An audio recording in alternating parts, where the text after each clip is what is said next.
अगर आपकी पसंद का निजाम आ भी जाए तो जो सूरत हाल है इस वक्त सिंध में, आपका क्या ख्याल है, पीपल्स पार्टी आपको जीतने देगी? वो जीत जाए, पीपल्स पार्टी जीत जाए, यही तो इसके अंदर।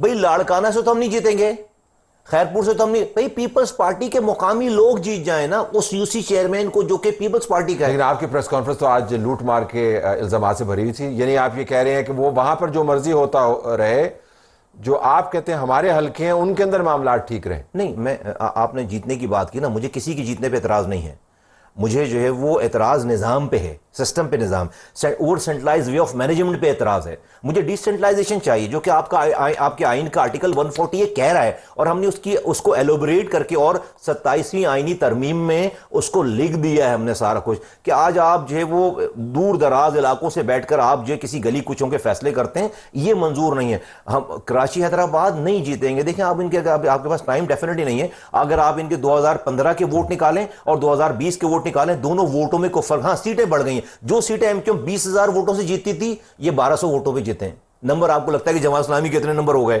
100 सीटों होंगे। मालूम था कह रहे 100 सीटों के नीचे वोट कितने हैं? एमक्यूएम जिस दिन आएगी अपने नंबर पूरे लेगी, नहीं होंगे दोनों।